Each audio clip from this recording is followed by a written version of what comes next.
Every second, somewhere in the world, a number is changing. Not a headline, not a breaking alert. Just a quiet digit, ticking upward on a screen. Trillions of dollars move every day without sound, without smoke, without soldiers. No cities are bombed, no borders are crossed.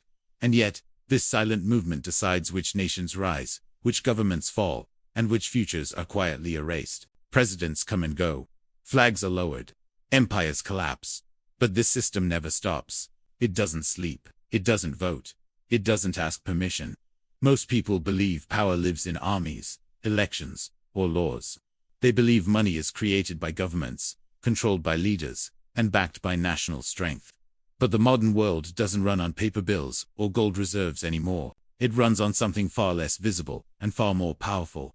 It runs on debt, on confidence, on numbers that exist only as digital promises. In ancient times, power was obvious. You could see it marching toward you. Empires were built with swords, defended by walls, and funded by taxes collected in metal. When gold ran out, wars stopped. When people resisted, rulers fell. Power had limits, because money had limits. But that world is gone. Today, money is no longer something you hold. It is something you owe. Nearly every dollar, euro, or pound in existence was created as a loan, a promise to repay more than was originally created. This single shift changed everything. Money stopped being a tool of exchange and became a mechanism of control. Quiet, legal, normalized. This story is not about secret groups or hidden masters pulling strings in the dark. That idea is comforting because it gives us a villain. Reality is more unsettling. What exists is a system built slowly, over centuries, by reasonable decisions responding to immediate problems. A system designed to reward borrowing, punish independence, and turn temporary solutions into permanent dependence. Governments no longer simply spend, they borrow. They service debt, they roll it forward. And over time, their choices shrink, not through force, but through obligation. Schools close, hospitals cut staff. Futures are delayed. Not because anyone invaded, but because numbers demanded it. Almost all of us live inside this system without ever being taught how it works. We work, save, borrow, repay, and repeat, rarely asking where money truly comes from, or why debt never disappears. This is not a story about fear. It is about understanding. Because once you see how money shapes power, nations, and lives, you stop seeing the world as it is presented to you, and start seeing how it actually operates behind the numbers. Money feels ancient, almost natural, as if it has always existed in the same form we know today. We imagine Roman coins clinking in crowded markets, or gold stacked behind palace walls. And we assume modern money is simply a more advanced version of the same idea. But that assumption hides a crucial truth.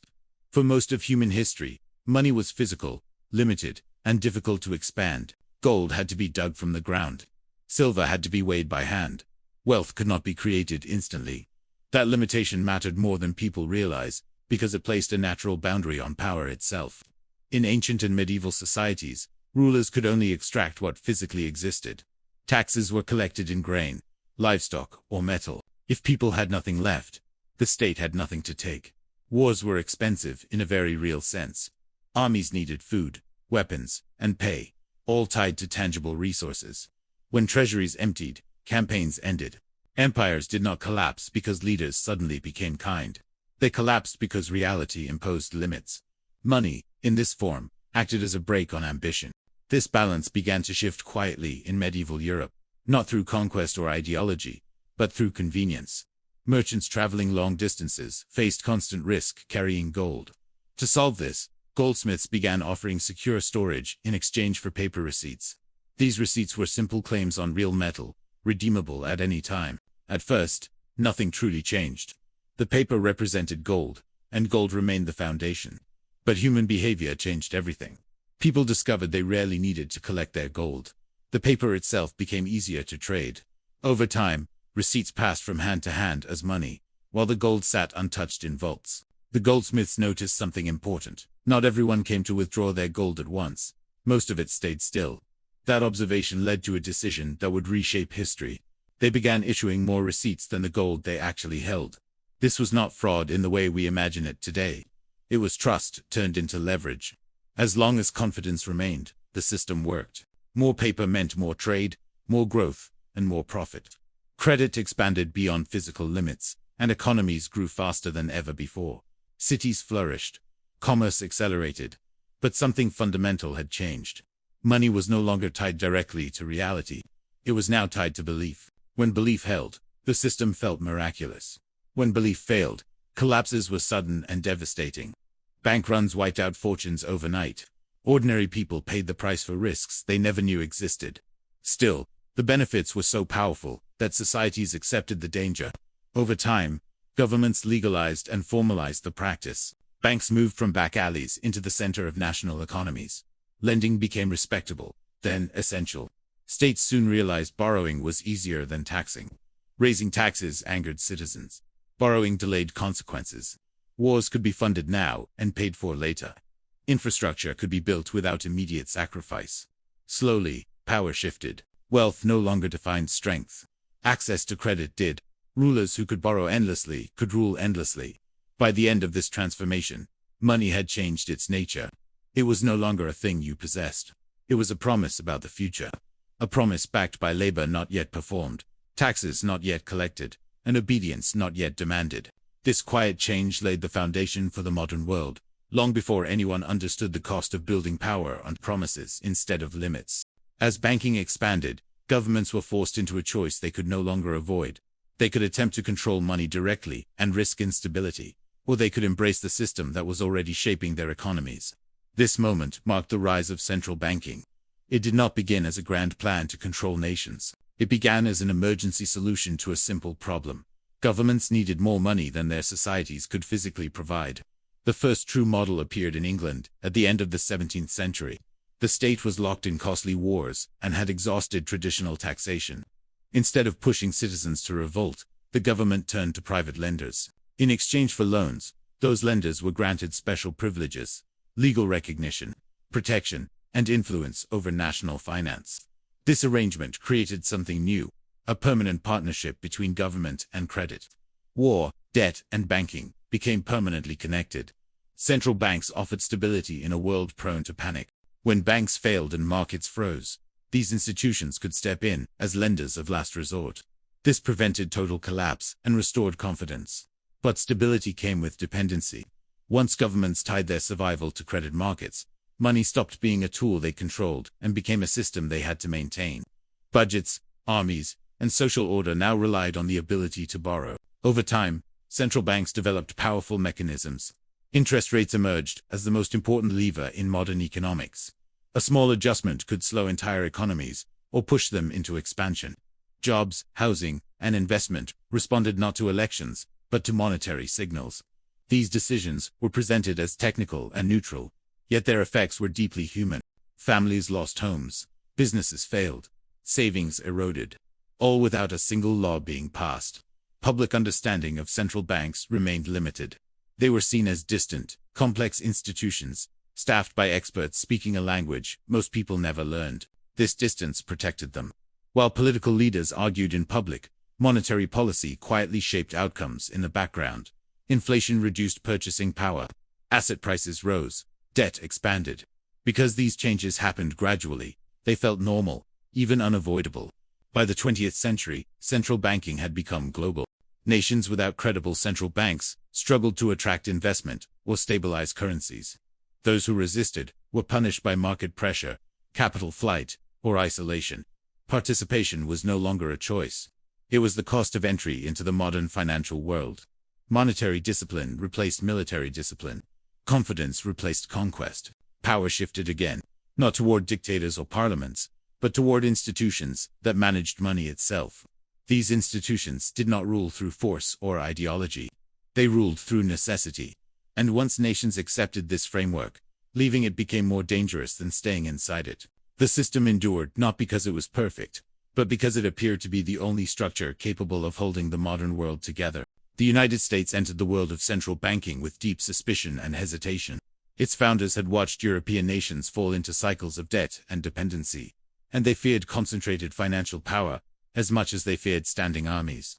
Early American leaders believed debt was a form of control that could quietly undermine freedom.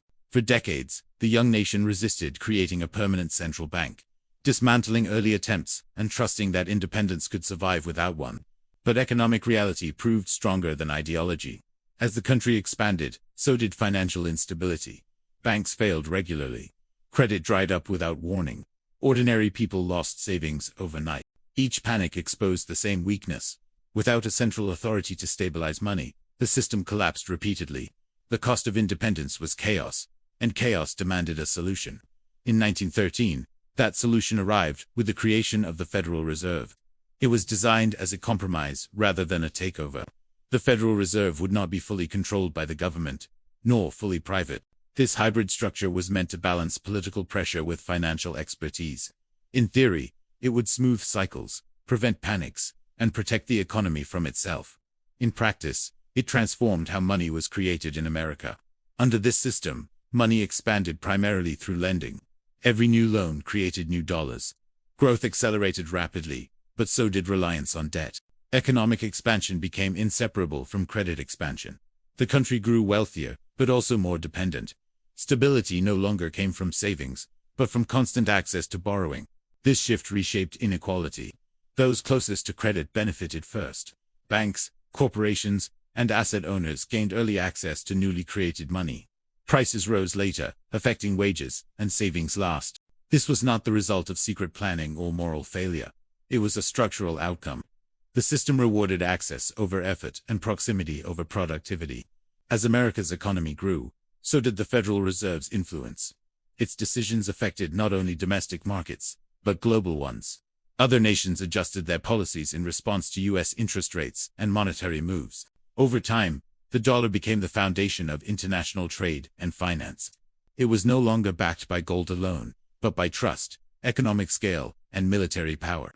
America had not just joined the global financial system, it had become its center. Yet this position came with a hidden cost.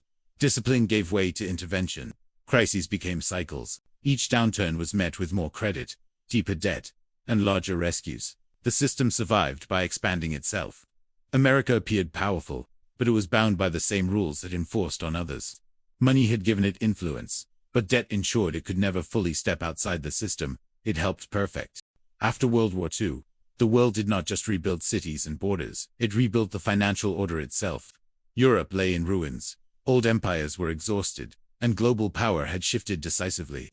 In this moment of collapse and opportunity, a new system emerged, not through conquest, but through coordination. Money became the tool that reshaped the world more effectively than armies ever could. The United States stood at the center of this transformation. Its economy was intact, its industrial capacity unmatched, and its currency trusted. The dollar became the anchor of global trade. Countries held dollars to buy oil, settle international transactions, and stabilize their own currencies. This arrangement created order after chaos, but it also created dependence. Nations now lived with a currency they could not control, yet could not avoid.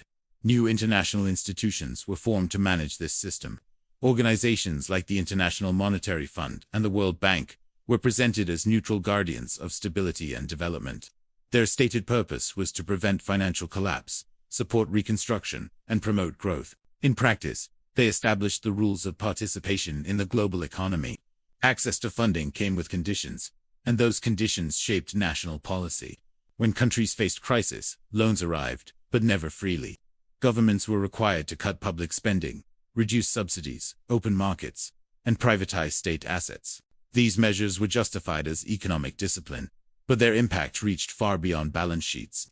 Hospitals lost funding, education budgets shrank, jobs disappeared. Decisions that once belonged to voters were now negotiated in financial agreements. This was not colonialism in its traditional form. No flags were raised, no governors appointed. Control operated through contracts, ratings, and confidence. Countries remained officially sovereign, yet their choices narrowed with every loan. Debt replaced occupation. Compliance replaced force. Influence replaced rule. Over time, this global financial network hardened into a hierarchy.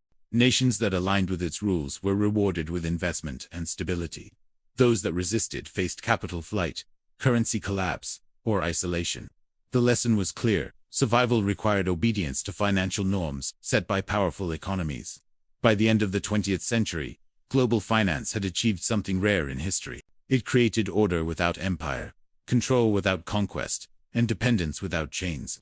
The world was more connected than ever before, and more constrained. Power no longer marched across borders. It moved through markets, agreements, and numbers on a screen. As the global financial system expanded, power began to move at the speed of information. Markets no longer waited for wars or treaties. They reacted instantly to expectations, rumors, and confidence. A single statement from a central banker, or a hint of political instability, could shift billions of dollars in seconds. This new reality quietly transformed how governments behaved. Political authorities still existed, but it now shared the stage with financial approval. Investors became an invisible audience watching every national decision. Elections mattered, but so did bond yields. Laws were debated in parliaments, but their success was often judged in markets. Governments learned that upsetting financial confidence could be more dangerous than losing public support. Stability became a performance, carefully managed, carefully communicated. At the center of this system stood interest rates. Small numerical changes carried enormous consequences. When rates were low, borrowing surged. Businesses expanded, consumers spent, and governments delayed difficult reforms. Growth felt effortless. When rates rose, the opposite happened. Credit tightened. Jobs vanished. Debt burdens grew heavier overnight. These shifts shaped everyday life more powerfully than most legislation, yet they occurred without public debate or consent. Financial crises exposed the system's deepest contradiction. Markets were celebrated as efficient and self-correcting until they failed. When collapse threatened, governments intervened. Banks were rescued. Liquidity was injected. Institutions deemed too big to fail were protected, while ordinary people absorbed the damage. Losses were shared socially. Gains remained private. Each rescue saved the system, but weakened trust in it. Every intervention required more borrowing, deeper complexity, and greater dependence on financial authority. What began as emergency support became routine policy. The system survived by expanding itself, pushing risk forward in time. Stability was preserved, but fragility increased beneath the surface. Wealth followed predictable paths. Asset owners benefited first from rising prices and easy credit. Those dependent on wages felt inflation later, without matching gains. Inequality widened, not because of individual failure, but because of structural design. Money entered the economy unevenly, rewarding proximity to credit rather than contribution. Despite growing tension, the system endured. Alternatives failed to scale. Attempts to escape resulted in crisis or reintegration. Global finance did not dominate because it was flawless, but because it was resilient. It absorbed shocks, adjusted narratives, and continued. Power no longer needed to announce itself. It was measured quietly, in interest rates, credit ratings, and market expectations. The digital age pushed the financial system into a new phase, faster and more invisible than ever before. Money began to lose its physical form. Coins and cash gave way to cards, apps, and online accounts. Transactions became instant, global, and silent. What once required trucks and vaults now moved with a tap on a screen. Convenience increased, but so did control. Digital banking allowed authorities to respond to crises with unprecedented speed. Trillions could be created, transferred, or frozen almost instantly. Market panic could be calmed in minutes. On the surface, this made the system safer. Beneath it, dependence deepened. The financial system no longer corrected itself through failure. It was managed continuously, supported by algorithms, emergency measures, and constant intervention. As money became digital, it also became data. Every transaction left a record. Spending patterns, locations, and habits could be tracked, analyzed, and predicted. Financial inclusion expanded, but privacy shrank. Access to money increasingly depended on compliance with rules embedded in software, rather than laws debated in public. Control did not arrive dramatically. It arrived as convenience. New debates emerged around cashless societies and digital currencies. Supporters promised efficiency, transparency, and reduced crime. Critics warned of something deeper: programmability. If money could be coded, it could be restricted. Spending could be guided, delayed, or denied.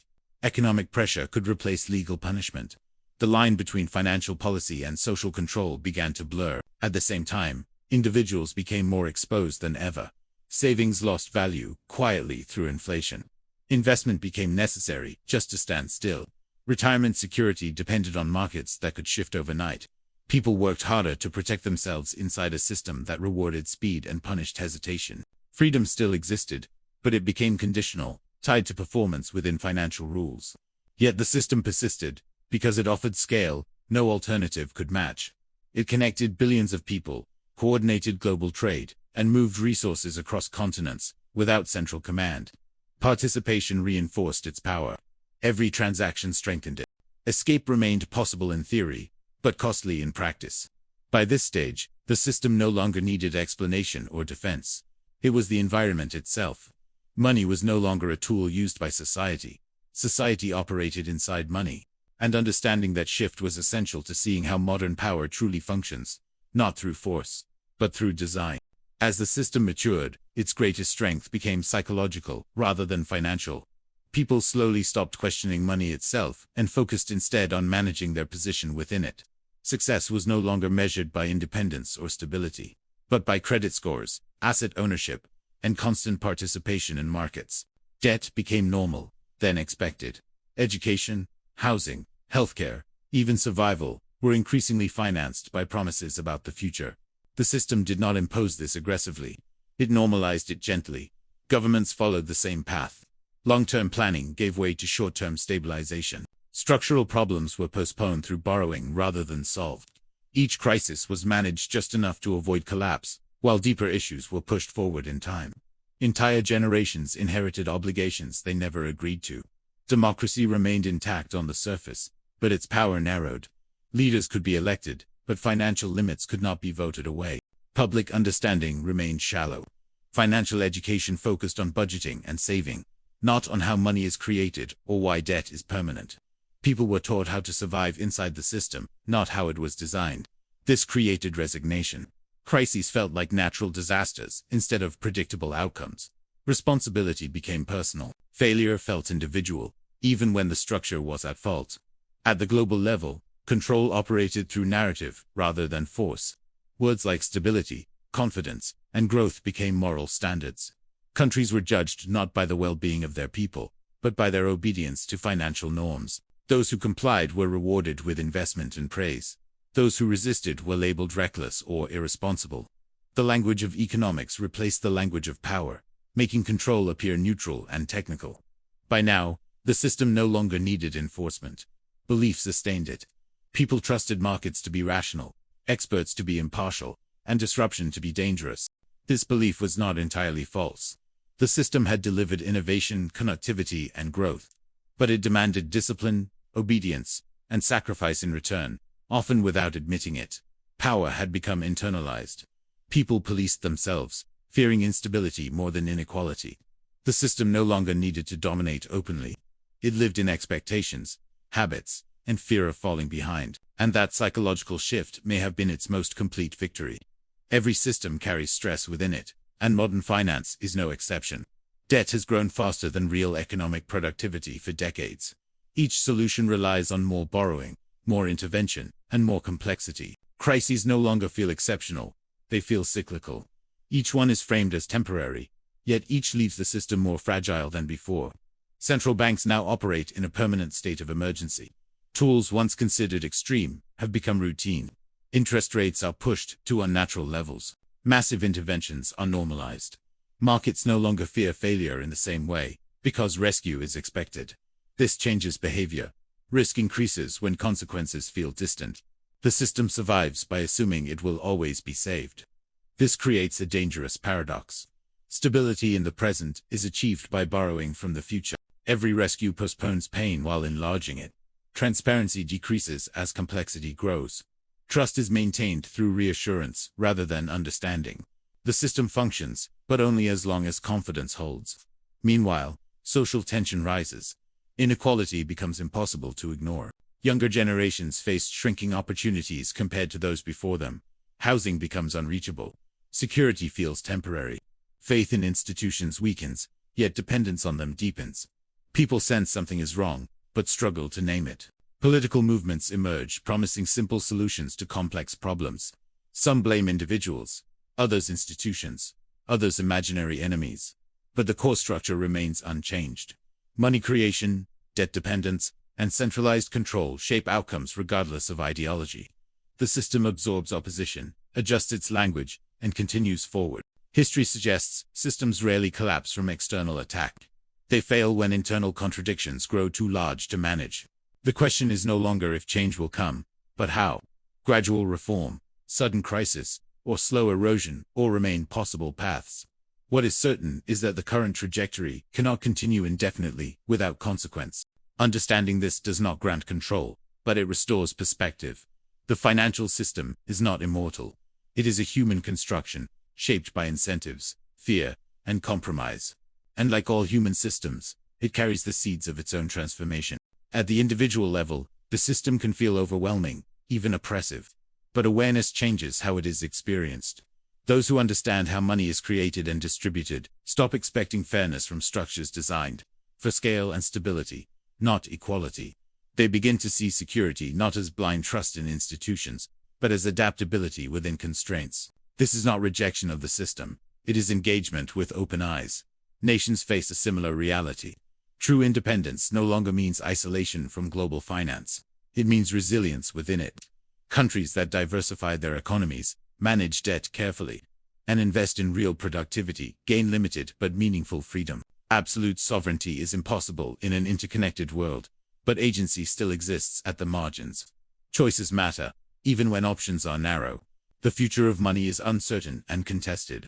Digital currencies, shifting geopolitical power, and technological disruption will reshape finance once again.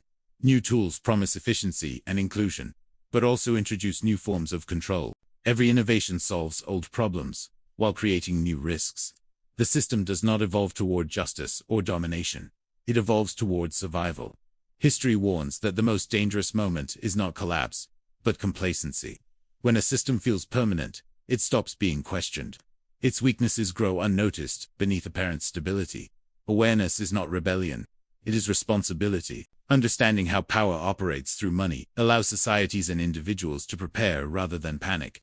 This story has never been about hidden rulers or secret conspiracies.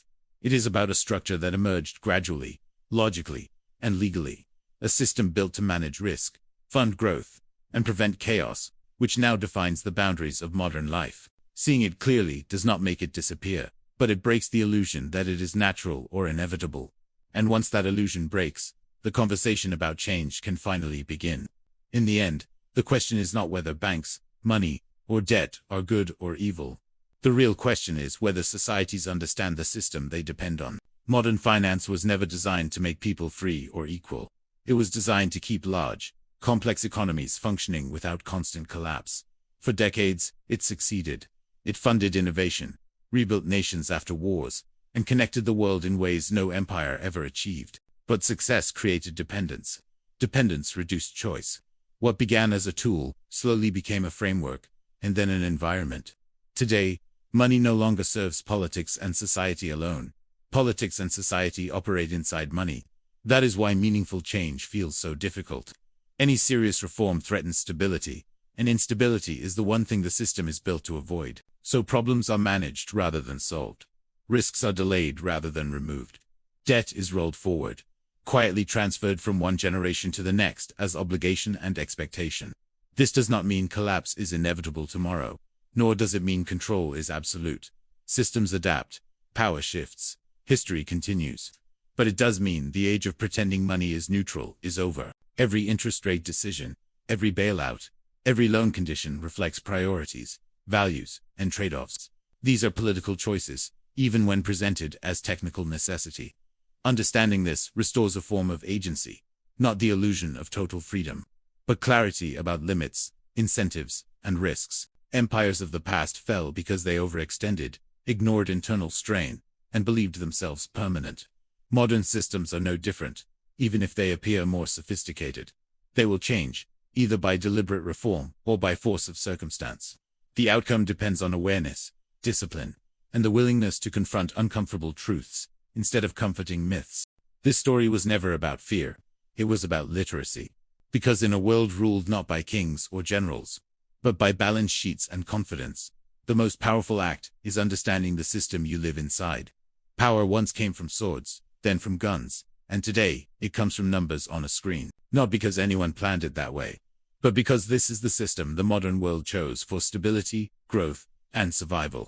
Money stopped being something we used and became something we live inside. Nations rise and fall not only through wars or elections, but through interest rates, debt levels, and confidence. This does not mean the world is secretly controlled, and it does not mean people are powerless. It means power changed its shape. It became quieter, more technical, and easier to ignore. And that is why it is so effective. Systems rarely announce themselves. They normalize themselves. Every empire in history believed it had found the final formula for order. None of them had. They collapsed not because they were evil, but because they mistook permanence for stability. Modern finance is no different. It looks permanent because it is complex, global, and deeply embedded. But complexity is not immortality.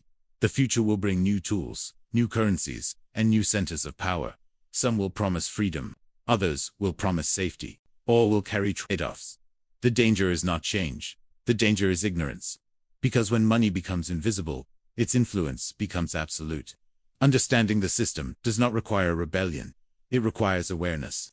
And in an age ruled not by force, but by finance, awareness is the first step toward any meaningful control.